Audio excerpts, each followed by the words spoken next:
अस्सलाम वालेकुम नाज़रीन, दुनिया भर से मैं आपका इस्तकबाल है। मैं हूं डॉक्टर अब्दुल मुखनी सिद्दीकी। आगे बढ़ने से पहले सुर्खियों पर डालते हैं एक नज़र। इसराइल ने गाजा के अल-मगाज़ी कैंप पर की बमबारी, 38 शहीद, एक ही खानदान के 21 अफराद भी शामिल।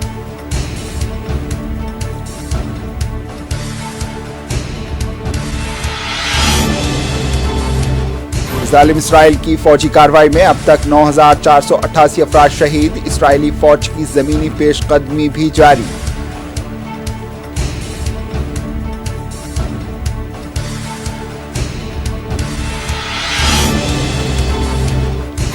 अमेरिकी वज़ीर ख़ारजा एंटोनी ब्लिंकन की फ़लस्तीनी सदर महमूद अब्बास से मुलाकात। अमेरिका ने कहा, जंग बंदी से सिर्फ हमास को होगा फायदा।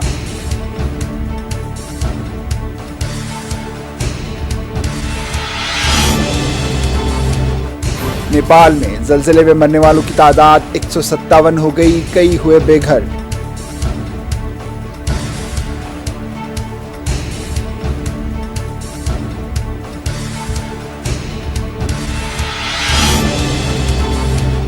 जो लोग ईडी के डर से बीजेपी में शमूलियत इख्तियार कर रहे हैं, वो सबसे बड़े बदउनवान।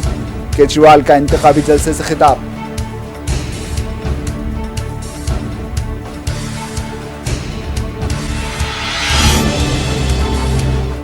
सदर मजलिस बैरिस्टर असदुद्दीन अवैसी की इंतखाबी मुहिम जारी। कायद मुकन्नना अकबरुद्दीन अवैसी ने कहा, मजलिस तमाम सीटों पर होगी कामयाब। कहा, बीआरएस इख्तिदार में वापस आएगी।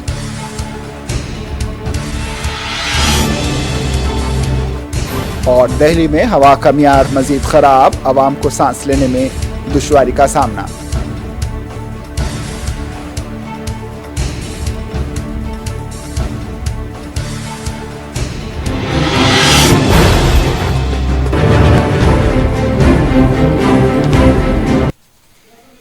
सुर्खियां आपने देखी, अब पेश है खबरों की तफसील। फ़लस्तीनी वज़ारत सेहत ने बताया है कि वस्ती गज़ा में पनाह गज़ीनों के अल-मगाज़ी कैंप पर इसराइली बमबारी में 38 से ज़्यादा अफराद शहीद हो गए। वज़ारत सेहत के तर्जुमान अशरफ अल-क़दरा ने एक बयान में कहा है कि गज़ा की पट्टी के वस्ती इलाके अल-मगाज़ी कैंप में इसराइली फ़ौज की बमबारी के नतीजे में जाँ बहक होने वाले 30 अफराद की लाशें दीर अल-बलाह के अल-अक़सा शहीद अस्पताल पहुँचाई गई हैं। हमास ने टेलीग्राम पर पोस्ट किए गए एक बयान में कहा है कि इसराइल ने आम शहरियों के घरों पर बरह रास्त बमबारी की है। जाँ बहक होने वालों में ज़्यादातर ख़वातीन और बच्चे शामिल हैं। तुर्की की खबर रसां एजेंसी के एक रिपोर्टर ने कहा, अल-मगाज़ी कैंप पर इसराइली फ़िज़ाई हमले में मेरे हमसाये के घर को निशाना बनाया गया, जबकि मेरा घर भी कुछ हद तक तबाह हो गया।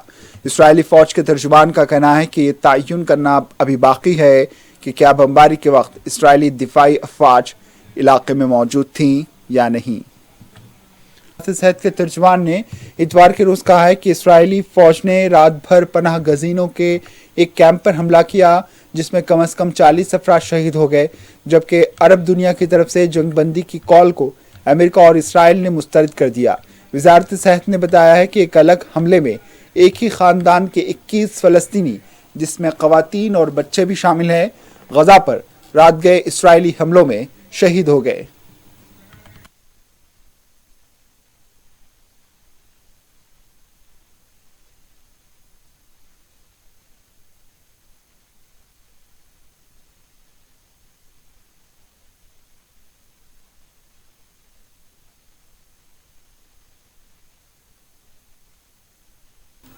फ़लस्तीनी और इसराइली ज़राए के मुताबिक गजा की पट्टी में कम अज़ कम 9,488 अफराद, मगरबी किनारे में 144 अफराद शहीद हो गए, जबकि 1400 इसराइली हलाक हुए हैं।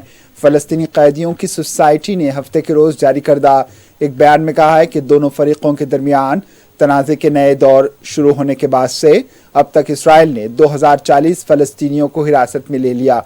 इसराइल की जानिब से अभी तक कोई रद्द-ए-अमल सामने नहीं आया। इसराइली फोर्सेस ने हफ्ते के रोज़ ज़मीनी कार्रवाइयाँ जारी रखी, जबकि फ़लस्तीन की इस्लामी मज़ाहमती तहरीक हमास ने इसराइली फ़ौज का मुकाबला करने और इसराइली अहदाफ पर हमला किया। फ़लस्तीनी सिक्योरिटी ज़राए और मुकामी लोगों ने बताया कि गजा शहर के जनूब, शुमाल और मगरिब में कई इलाकों में झड़पों और धमाकों की आवाज़ें सुनाई देती रहीं। जब इस्राएली फौज की अफवाज ने मुसलसल दूसरे हफ्ते भी जमीनी पेशकदमी जारी रखी है।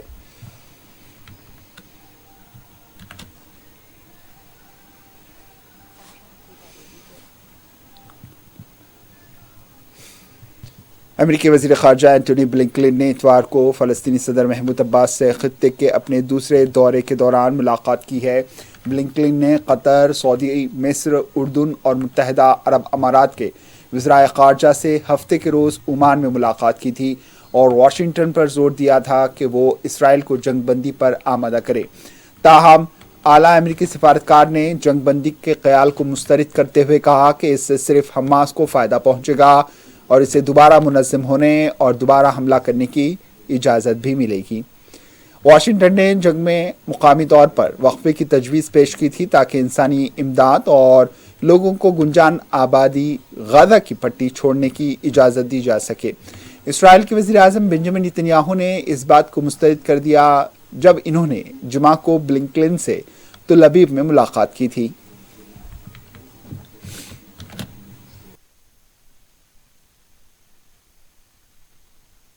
इसराइल की फौज ने इतवार को फुटेज जारी की जिसमें इसराइली टैंकों को हरकत में देखा गया। वीडियो में फौजी मलबे, टैंकों के फायरिंग और बड़े धमाके के दरमियान ये टैंक चलते हुए नजर आए। इसराइल ने रात भर गजा की पट्टी पर फिजाई, समुद्री और ज़मीनी हमले जारी रखे। गजा के महकमे सेहत के हुक्काम का कहना है कि इसराइली फिजाई हमलों में वस्ती गजा में वाक़े मगाजी पनाहगज़ी कैंप में मकानात का एक झुरमुट तबाह हो गया। सेहत के हुक्काम ने बताया कि इस जंग में 9,488 से ज़्यादा फ़लस्तीनी शहीद हो गए हैं। कतर, सऊदी, मिस्र, उर्दून और मुत्तहदा अरब अमारात के वज़ीर ख़ारजा ने हफ्ते के रोज़ ओमान में अमेरिकी वज़ीर ख़ारजा एंटोनी ब्लिंकन से मुलाकात की थी और वाशिंगटन पर जोर दिया था कि वो इसराइल को जंगबंदी पर आमादा करे।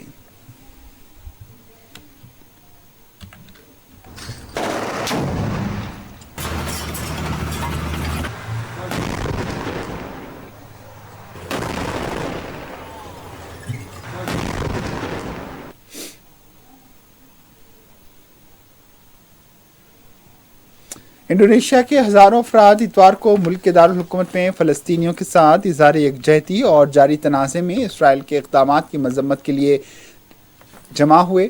मुख्तलिफ़ अक़ायद और उम्र के ग्रुपों से ताल्लुक़ रखने वाले शुरका जकार्ता में कौमी यादगार पर हज़ारों की तादाद में जमा थे। इंडोनेशियाई और फ़लस्तीनी दोनों परचम उठाए हुए थे जबकि फ़लस्तीनी कास्ट की हिमायत में नारे लगाते हुए देखे गए।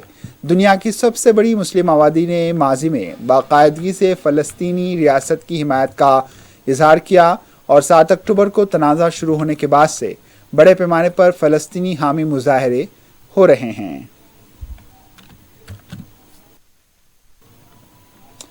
नेपाल के ज़लज़ले से बच जाने वाले अफराद इतवार को अपने घरों के साथ जो मलबे के ढेर में तब्दील हो चुके हैं आसमान के नीचे रात गुजारने पर मजबूर हैं। 2014 के बाद से मुल्क के बदतरीन ज़लज़ले में कम अज़ कम 157 अफराद हलाक हो गए जिनमें ख़ास तौर पर जाबिरकोट और पड़ोसी ज़िले राकूम के शुमाल मगरबी इलाक़ों में हलाकतें हुई हैं। जिंदा बच जाने वालों में से एक खातून ने कहा है कि उन्हें घर बनाने के लिए मदद की ज़रूरत है। हुक्काम ने कहा है कि वो जिंदा बच जाने वालों की तलाश में दौड़ रहे हैं और ज़ख्मियों के मुफ्त इलाज की पेशकश कर रहे हैं, लेकिन जल्द ही इमदाद और बहाली की ज़रूरियात को पूरा भी करेंगे।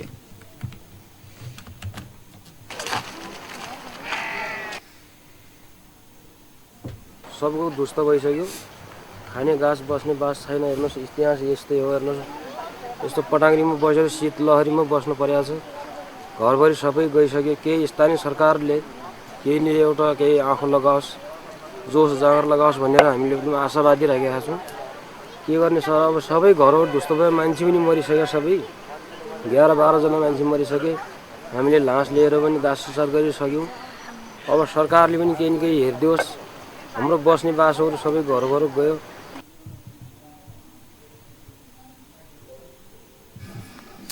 दिल्ली के वज़ीर आला अरविंद केजरीवाल ने इल्ज़ाम लगाते हुए कहा है कि कांग्रेस और बीजेपी छोटी पार्टियां हैं। केजरीवाल हरियाणा के रोहतक में इंतखाबी जलसे से खिताब कर रहे थे। इन्होंने कहा है कि कांग्रेस और बीजेपी आम आदमी पार्टी के साइज का 10वां हिस्सा भी नहीं है। इन्होंने कहा है कि एक तंजीम उस वक्त बनती है जब लोगों को इस तंजीम से उम्मीदें हैं और उम्मीदें वाबस्ता होती हैं। अगर कांग्रेस या बीजेपी किसी भी गांव में जाकर लोगों को अपने साथ शामिल होने के लिए कहेगी तो कोई आगे नहीं आएगा। इन्होंने कहा है कि हर घर के बच्चे कहते हैं कि वो आम आदमी पार्टी में शामिल होना चाहते हैं।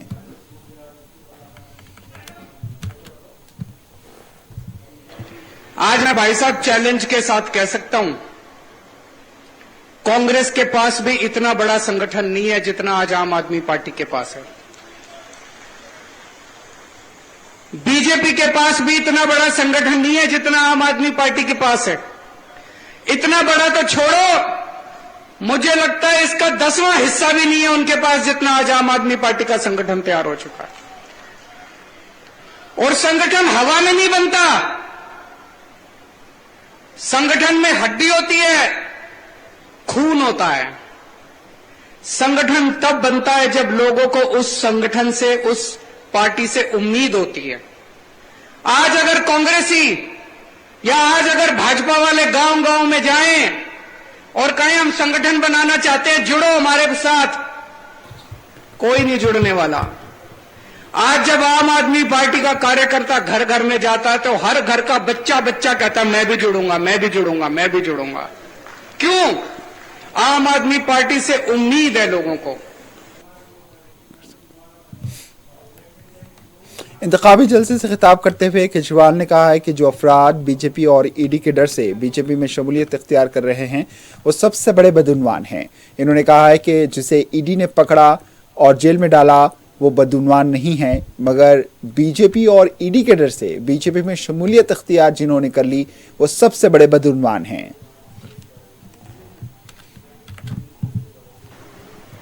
आज पूरे देश में चर्चा हो रही है, कितना ही बड़ा भ्रष्टाचार कर लो, कितना ही बड़ा डाका डाल लो, कितना ही बड़ा अपराध कर लो, इनकी पार्टी में चले जाओ, पूरा संरक्षण मिलेगा आपको। आज क्या माहौल है? भ्रष्टाचारी कौन है? भ्रष्टाचारी वो नहीं है जिसको ईडी ने पकड़ के जेल में डाल दिया। भ्रष्टाचारी वो है जो ईडी के डर से बीजेपी में चला गया। जिसको ईडी ने पकड़ के जेल में डाल दिया और जो अभी तक बीजेपी में नहीं गया, भाई साहब वो कट्टर ईमानदार है, ये समझ लेना। क्योंकि उसे पता है कि आज नहीं तो कल बाहर तो आ ही जाऊंगा।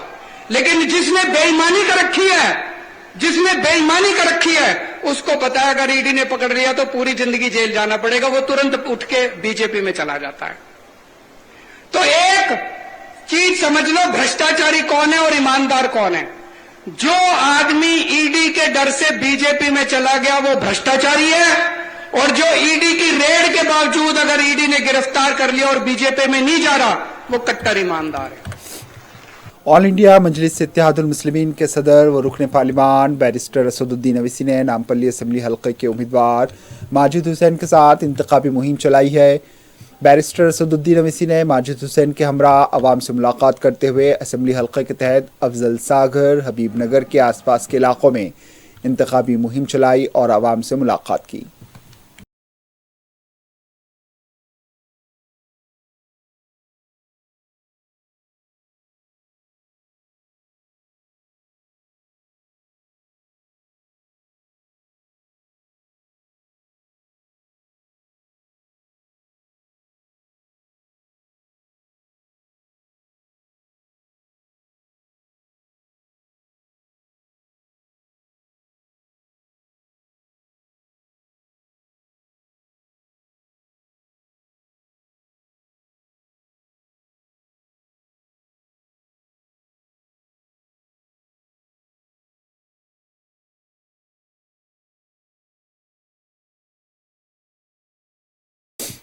दूसरी जानिब कायद मुक़न्नना अकबरुद्दीन अवैसी ने इंतखाबी मुहिम में हिस्सा लेते हुए कहा है कि मजलिस इत्तेहादुल मुस्लिमीन तमाम सीटों पर कामयाबी हासिल करेगी जहां से वो इंतखाब लड़ रही है। वह हैदराबाद में मीडिया से बात कर रहे थे। इन्होंने कहा है कि तेलंगाना में बीआरएस दोबारा इक़्तिदार में वापस आएगी।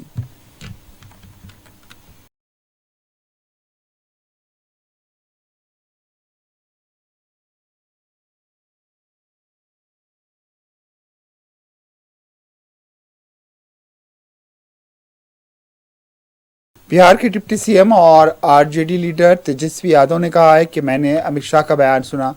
इन्होंने कहा है कि जात पात पर मबनी सर्वे में यादुओं और मुसलमानों की आबादी में इजाफा हुआ है और दिगर बरादरियों की आबादी कम हुई है। इन्होंने कहा है कि मैं कहना चाहता हूं कि अगर सर्वे गलत है तो पूरे मुल्क में जात पात की मरदूमशुमारी करवाएं। आपको किसने रोका है? आप ऐसा क्यों नहीं कर रहे?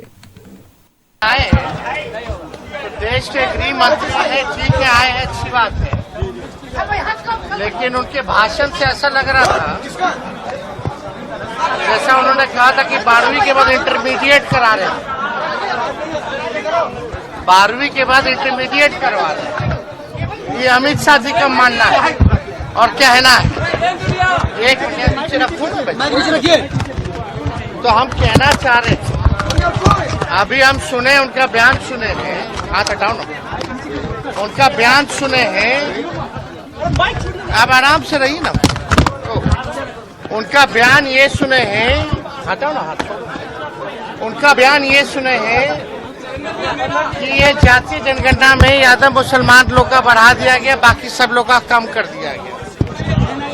तो हम तो यही कहना चाहते हैं, अगर इतना ही गलत अगर हुआ है अमित शाह जी, तो देश भर में करा ले, कौन रोका है? और जितने जगह बीजेपी शासित राज्य,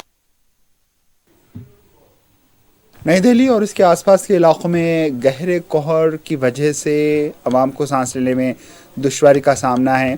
दारुल हुकूमत दिल्ली में ज़बरदस्त कोहर देखा जा रहा है। आवाम ने कहा है कि उन्हें सांस लेने में और सीने में तकलीफ और आंखों में जलन का सामना है। हवा का मियार इंतहाई ख़राब हो रहा है। इलाकाई अहदेदारों ने कहा है कि कम दर्जे हरारत का मौसमी इम्तिजाज, हवा की कमी और पड़ोसी फॉर्म रियासतों में ख़राब फसलों को जलाने की वजह से फ़िज़ाई आलूदगी में इजाफे का बाइस बन रहा है। हुक्काम ने कहा है कि इन्होंने हवा के मियार में फौरी तौर पर कोई बेहतरी नहीं देखी है।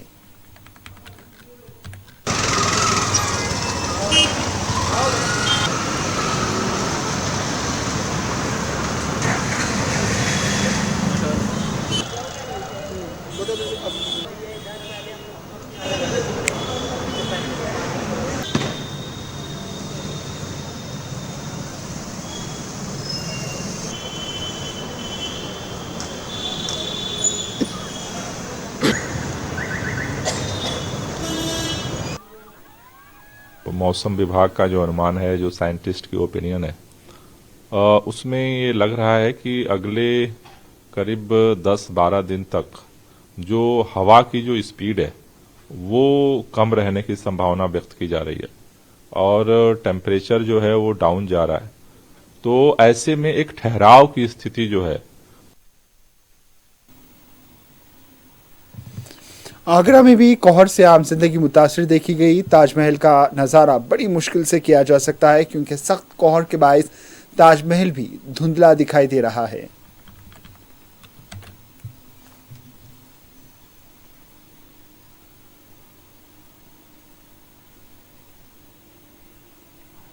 एक्सपेक्ट किया था उससे ज्यादा ही है। यहाँ पर हम लोग ताजमहल देखने आए थे, अनफॉर्चुनेटली यहाँ तो बहुत ही ज्यादा बुरा हशर हो रखा है। Like I don't know what's gonna happen, but बहुत एडवर्स इफेक्ट्स भी होने वाले हैं ताजमहल पर भी, प्लस हमारी हेल्थ। मध्य प्रदेश में इंतखाबी मुहिम अपने उरूज पर है। हुक्मरान बीजेपी के साथ अपोजिशन कांग्रेस ने भी अपने सीनियर लीडरों को इंतखाबी मुहिम में उतार दिया है। वज़ीर आज़म नरेंद्र मोदी ने आज मध्य प्रदेश के सिवनी में एक इंतखाबी रैली से खिताब किया। वज़ीर आज़म मोदी ने स्टेट से मुसलसल कांग्रेस और कमलनाथ को निशाना बनाया। उनका कहना था कि मध्य प्रदेश तरक्की और गुड गवर्नेंस का तसलसल चाहता है। इन्होंने कहा है कि आज का दिन मेरे लिए मुबारक है। मैंने आचार्य विद्यासागर जी का आशीर्वाद लिया।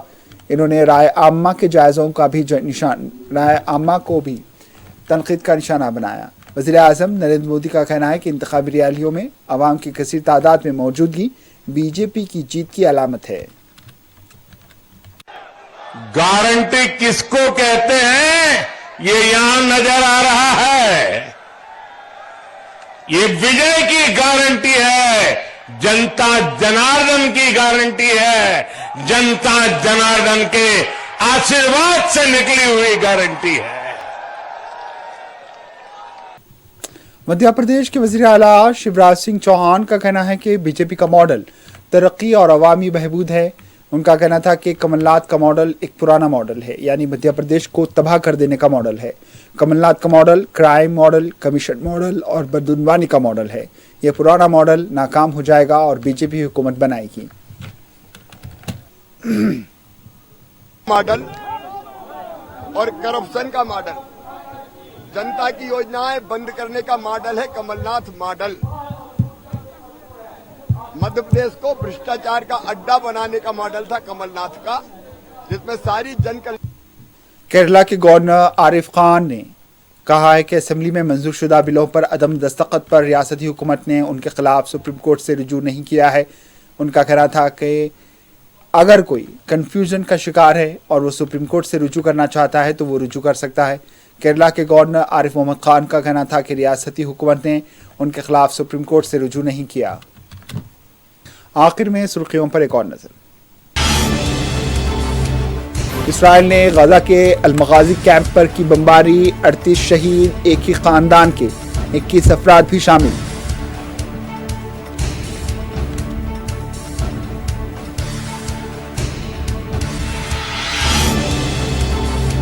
जालिम इसराइल की फौजी कार्रवाई में अब तक 9,488 फलस्तीनी शहीद, इसराइली फौज की जमीनी पेशकदमी भी जारी।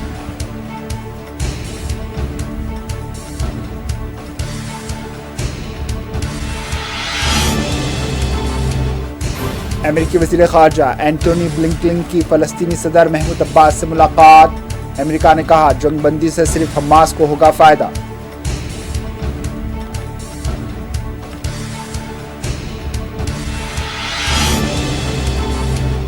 नेपाल में ज़लज़ले में मरने वालों की तादाद 157 हो गई, कई बेघर।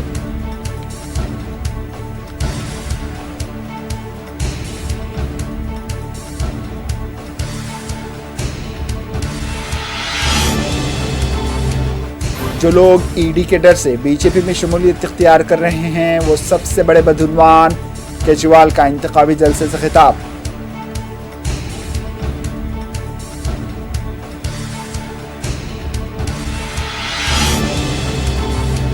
सदर मजलिस बैरिस्टर असदुद्दीन अवैसी की इंतखाबी मुहिम जारी। कायद मुकन्नना अकबरुद्दीन अवैसी ने कहा मजलिस तमाम सीटों पर होगी कामयाबी। कहा बीआरएस इक़्तिदार में वापस आएगी।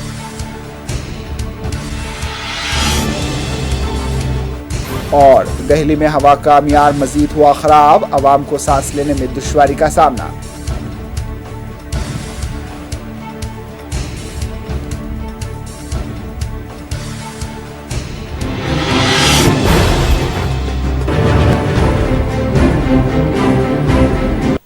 इसी के साथ दुनिया भर से इख्तिताम को पहुंची। दीजिए इजाजत, अल्लाह हाफिज।